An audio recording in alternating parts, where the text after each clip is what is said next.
ईदगाह मैदानाजवळील मुरमाचे ढीग काढून अडवलेला रस्ता महापालिकेने जेसीबीने मोकळा केला। सांगली शहरातील वखार भागातील ईदगाह मैदानालगत असलेला सांगली महापालिकेच्या मालकीचा रस्ता मरकजच्या मुस्लिम ट्रस्टीने मुरमाचे ढीग टाकून अडवला होता। ईदगाह मैदानाच्या पाठीमागे असलेल्या शेतकऱ्यांच्या शेत जमिनीकडे जाण्यासाठी व ट्रक पार्किंगकडे ट्रक चालकांना जाण्यासाठी विरोध होत होता। या विरोधात वखार भागातल्या शेतकऱ्यांनी हिंदू एकता आंदोलनाकडे तक्रार केली होती। त्यात त्यांनी सांगितले होते की आम्हाला या रस्त्यावरून जनावरांसाठी वैरण आणावी लागते, परंतु रस्त्यामध्ये मुरमाचे ढीग टाकले आहेत, त्यामुळे आमच्या जनावरांची उपासमार होत आहे। आम्हाला इथून वाहने घेऊन वैरण आणण्यासाठी हा रस्ता मोकळा करून मिळावा। हिंदू एकता आंदोलन संघटनेच्या शिष्टमंडळाने महापालिकेचे आयुक्त माननीय शुभम गुप्ता यांना निवेदन देऊन तो रस्ता जेसीबीच्या सहाय्याने मोकळा करावा अशी मागणी केली होती। आज महापालिकेच्या अधिकाऱ्यांनी हिंदू एकता आंदोलनाच्या पदाधिकाऱ्यांच्या साक्षीने अडवणूक करण्यासाठी टाकलेले मुरमाचे ढीग जेसीबीने पसरून घेऊन साफ केले व शेतकऱ्यांना व ट्रक चालकांना अडवलेला रस्ता मोकळा करून दिला। रस्ता मोकळा झाल्यानंतर शेतकऱ्यांनी हिंदू एकता आंदोलन संघटनेचे आभार मानले।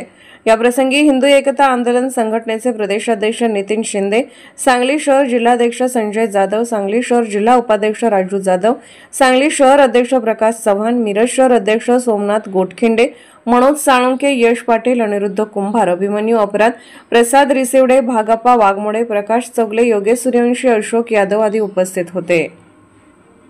वखार भागातील जुना बुधगाव रस्ता ईदगाह मैदान येथील डाव्या बाजूचा पूर्व पश्चिम रस्ता मुरुम टाकून त्या ठिकाणी बंद करण्यात आला होता आणि तो रस्त्याच्या मालकीवरून त्या ठिकाणी वाद झाला होता आणि त्याच्या मागे जे शेतकरी आहेत वखार भागातले त्या शेतकऱ्यांच्या त्या ठिकाणी जमिनी आहेत आणि त्या जमिनीवर असलेला तो जो निघणारा जो चारा आणि गवत आहे त्याच्यावर त्यांच्या घरातली जनावरं अवलंबून होती आणि त्या जनावरांना ती चारा न मिळाल्यामुळं, गवत न मिळाल्यामुळं उपासमारीची वेळ त्यांच्यावर आली होती आणि त्या सदर शेतकऱ्यांनी हिंदू एकता आंदोलनाच्याकडे तक्रार केल्यानंतर महापालिकेचे आयुक्त शुभम गुप्ता यांना जाऊन हिंदू एकता आंदोलनाच्या वतीनं आपण त्या ठिकाणी निवेदन दिलं आणि हा रस्ता जो अडवलेला आहे मुरमाचे ढीग टाकून तो रस्ता खुला करावा आणि डांबरीकरण करून नव्यानं रस्ता करावा। महापालिकेच्या विकास आराखड्यामध्ये तो रस्ता दिसतोय अशा पद्धतीची तक्रार इथल्या नागरिकांनी वखार भागातल्या शेतकऱ्यांनी केली होती।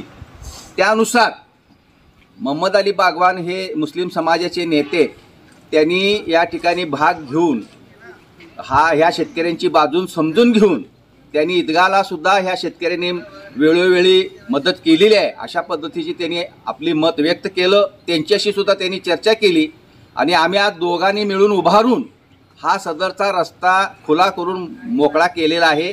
त्याचबरोबर ह्या भागात जो गटारीचा प्रश्न आहे तो प्रश्नसुद्धा सांगलीचे आमदार सुधीरदादा गाडगीळ यांना घेऊन आम्ही मार्गी लावणार आहोत।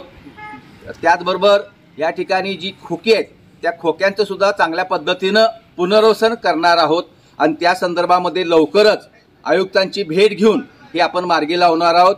हा रस्ता खुला करून दिल्याबद्दल शेतकऱ्यांच्या मध्ये हिंदू एकताच्या बाबतीत समाधान व्यक्त केलेलं आहे।